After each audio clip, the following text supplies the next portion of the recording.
Senior media reporter responded with this. I'm old enough to remember when Breitbart was trying to go mainstream. Guess they gave up. What exactly is mainstream these days? I mean, I know I come out with some edgy opinions from time to time, but I could never compete with CNN as saying something offensive. Then, there's heaping praise on somebody who represents a brutal dictatorship that incarcerates, tortures and executes hundreds of thousands of political dissidents. That's pretty edgy. Is that what constitutes being mainstream now? Genuflecting in front of a despotic regime that starves its own population to death? So mainstream. Now correct me if I'm wrong, but last time I checked, I don't think InfoWars or Breitbart were fawning over a country that has no independent media, functioning civil society or religious freedom. That's CNN's job.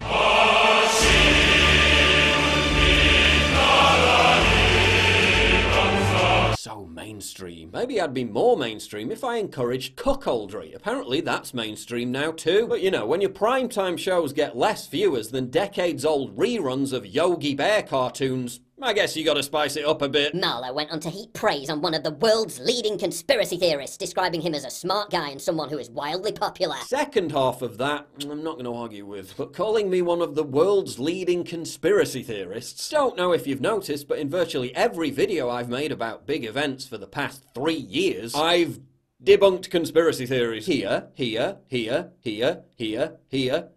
I believe in some pretty out there conspiracy theories when I was younger? Yeah, then I grew up. But see, there's quite a big difference between my conspiracy theories and those pushed by CNN. I didn't help promote the conspiracy theory that Saddam Hussein had weapons of mass destruction. A conspiracy theory that led to hundreds of thousands of dead Iraqis, thousands of dead and maimed US troops, a ruined country, and the rise of ISIS. That's CNN that did that. I didn't promote the conspiracy theory that Libyan militias and moderate rebels in Syria were freedom fighters. There is a significant amount of moderate rebels, when in reality they were Islamic jihadists, Al-Qaeda and ISIS fanatics. A conspiracy theory that led to 2 ruined countries, the destabilization of an entire region of the world, and an international migrant crisis. Oh wait, that was CNN, wasn't it? I didn't promote the hands up, don't shoot conspiracy theory. A conspiracy theory that led to riots, shootings, and the worst race relations in 50 years. I'm not promoting the conspiracy theory that Donald Trump colluded with the Russians to steal an election. A conspiracy theory that's put the world at the greatest risk of nuclear war since the height of the Cold War. Now, who was it that did that? Oh yeah, it was CNN. Then why is CNN constantly like, Russia this, Russia that? Because it's ratings. I'm not promoting the conspiracy theory that socialism, which has caused untold misery everywhere in the world where it's being tried, is cool. Yeah, CNN again. I didn't promote the conspiracy theory that Trump was igniting civil war while endorsing Antifa, a violent domestic terrorist group that advocates for civil war. Who was it that did that? Wasn't CNN? Yeah, it was CNN. I didn't promote the conspiracy theory that the president was deranged or physically unfit. Nor did I continue to promote it after it had been completely debunked. Wonder who did that?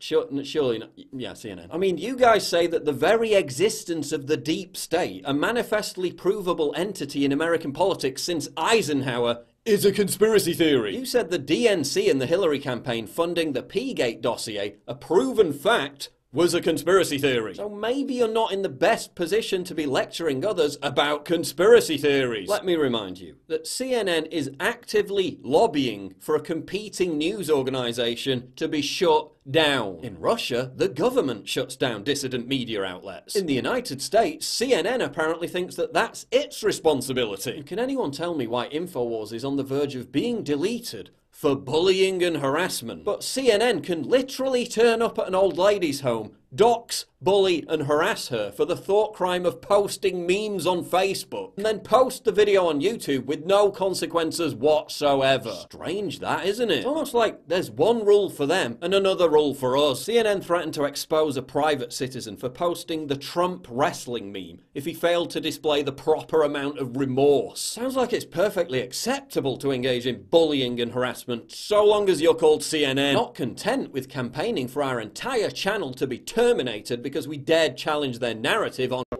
Oh no. Now CNN is tracking down advertisers on InfoWars videos and trying to bully them too. Because we really make so much money off YouTube ads at this point. Not like 90% plus of our content is already demonetized anyway. However are we gonna survive? CNN is like a bitter, jealous ex-girlfriend that just won't leave us alone. Remember when they hid behind bushes to stalk Trump at that golf course? Well, now they're obsessed with InfoWars. But to be honest, CNN, you're just not our type. We just don't have much in common with a network that thinks the American people are stupid as shit. But it'd be fair to question the intellect of the American voter. Oh no, they're stupid as shit.